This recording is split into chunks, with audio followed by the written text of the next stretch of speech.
Hello friends, আজকে আবারও recipe নিয়ে চলে এসেছি। আজকে দুটো রেসিপি নিয়ে এসেছি।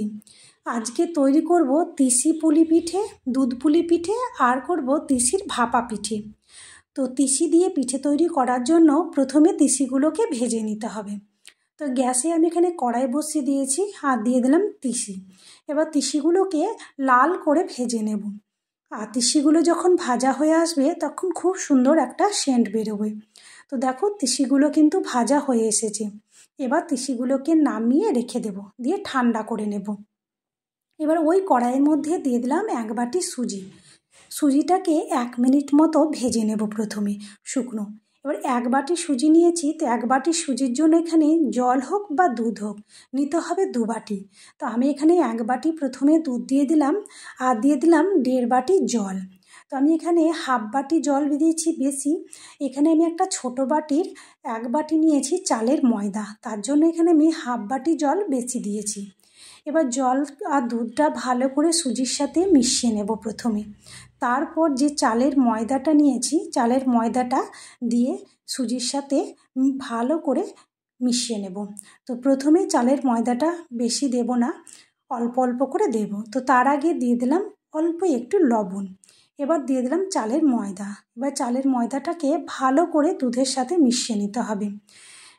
একটাও যেন দলা পেকে না থাকে, একদম খুব ভালোভাবে মেশাতে হবে। আর একটা ময়দার ডোয়ের মতো তৈরি করে নিতে হবে। তো দেখো বাদ বাকি যে ময়দাটা ছিল বাটিতে আমি সম্পূর্ণ সেটাও দিয়ে দিলাম। এবার পুরো ময়দাটাকে ভালো করে সুজির সাথে মিশিয়ে নিলাম। আর এই সুজির সাথে ময়দা দিয়ে মানে চালের গুঁড়ো মিশিয়ে পিঠে খেতে কিন্তু খুব সুন্দর লাগে।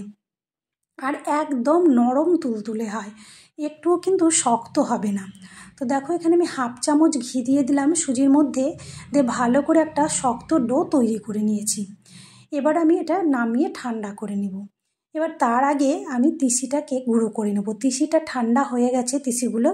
এবার একটা মিক্সির জারের মধ্যে তিসিগুলোকে নিয়ে নিয়েছি, দিয়ে গুঁড়ো করে নেব।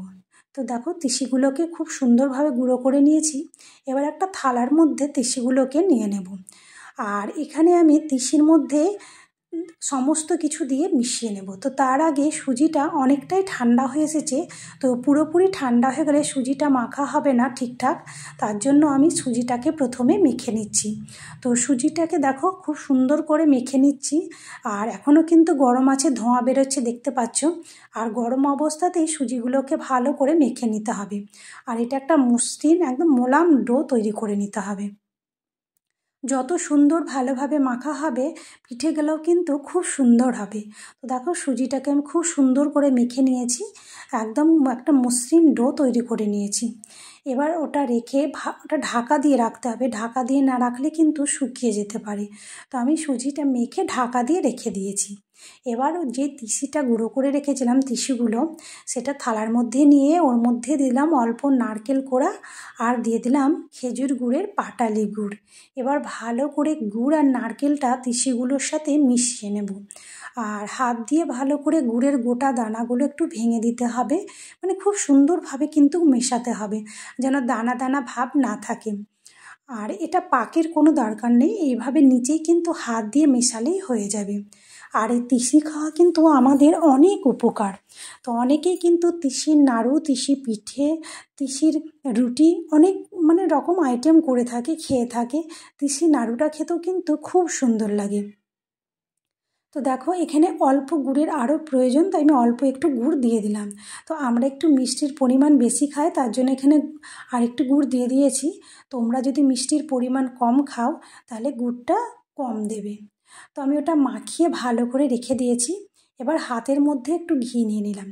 এবার সুজির ময়দা থেকে অল্প অল্প করে নিয়ে ছোট ছোট লেচি কেটে নেব। খুব বড় লেচিও কাটবো না আর খুব ছোট লেচিও কাটবো না।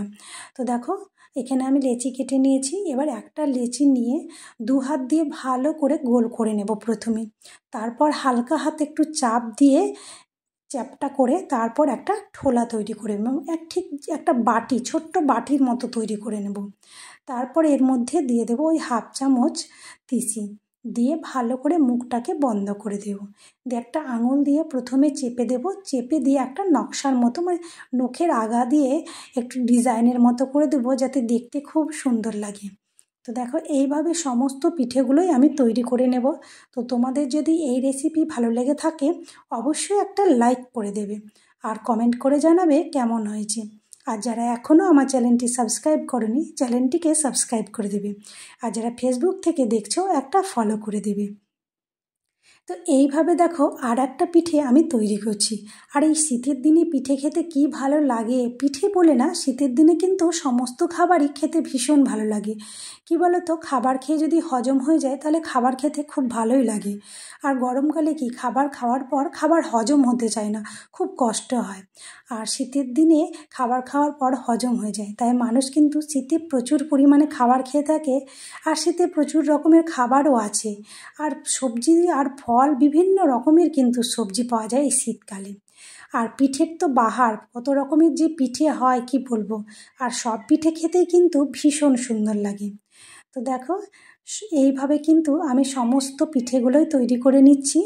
তো আমি সমস্ত পিঠে তৈরি করে সমস্তটাই কিন্তু ভাপে দিয়ে দেব। আর এই ভাপে পিঠেটা খেতেও যেমন সুন্দর লাগে তিসির, দুধ পুলিটা খেতেও কিন্তু ভীষণ সুন্দর লাগে। তো এইভাবে আমি দেখো সমস্ত পিঠে রেডি করে নিয়েছি। এবার এদিকে আমি গ্যাসের মধ্যে একটা তায়ে জল নিয়ে জল গরম করতে বসিয়ে দিয়েছি। আর উপরে দিয়ে দিয়েছি একটা ফুটো ফুটো থালা। এবার পিঠেগুলোকে একটা একটা করে সাজিয়ে এই থালার মধ্যে দিয়ে দেব। আর এটা ভাপাতে একদম সময় লাগে না, খুব তাড়াতাড়ি হয়ে যায়। মানে খুব জোর সময় লাগে 2 থেকে 3 মিনিট, তার বেশি ভাপ দেওয়ার কোনো দরকার নেই। কারণ সুজিটা তো পুরোপুরি রান্না করাই থাকে, তাই এটা 2 থেকে 3 মিনিট ভাপ দিলেই কিন্তু হয়ে যায়। তো আমি হাত দিয়ে দেখে নিলাম, এত নরম তুলতুলে কি বলবো।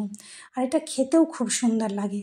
তো দেখো এই ভাপা পিঠের সাথে এই নলেন গুড়, ঝোলা গুড় ঠেকিয়ে খেতে এত সুন্দর লাগে। তো এই ভাপা পিঠেটা তো তৈরি হয়ে গেল। এবার আমি তৈরি করব দুধ পুলি। তো দুধ পুলি বানানোর জন্য এখানে আমি গ্যাসে বসিয়ে দিয়েছি দুধ। এখানে আমি দুধটা প্রথমে জাল দিয়ে একটু কম করে নিয়েছি, মানে টোটাল নিয়েছি 500 গ্রাম দুধ। এবার আগেই একটু কমিয়ে নিয়েছি, তো আবারও আমি একটু জাল দিয়ে দিয়ে কমিয়ে নিচ্ছি। আর দিয়ে দিলাম 2টো এলাচ মুখ ফাটিয়ে। এবার এটা দিয়ে দুধটাকে বেশ ভালো করে জাল দিয়ে নিলাম। দিয়ে এখানে আমি প্রথমে গুড়টা দিয়ে দেব। গুড় দিয়েও কিন্তু দুধটাকে ভালো করে জাল করে নেব, কারণ আমি সমস্ত পিঠেই কিন্তু ভাপিয়েছি, ভাপানো পিঠেই কিন্তু এই দুধ পুলি করব। তাই বেশিক্ষণ ফোটানোর দরকার নেই, ওই খুব জোর 2 থেকে 3 মিনিট ফোটালেই কিন্তু হয়ে যাবে। তার জন্য গুড় দিয়ে দুধটাকে প্রথমে ভালো করে জাল করে নিচ্ছি। তো দেখো অনেকক্ষণ থেকে ফুটিয়ে ফুটিয়ে দুধটাকে জাল করে নিয়েছি। এবার আমি পিঠেগুলো একটা একটা করে দিয়ে দেব। আর এই পিঠে দিয়ে বললাম তো বেশিক্ষণ ফোটানোর দরকার নেই।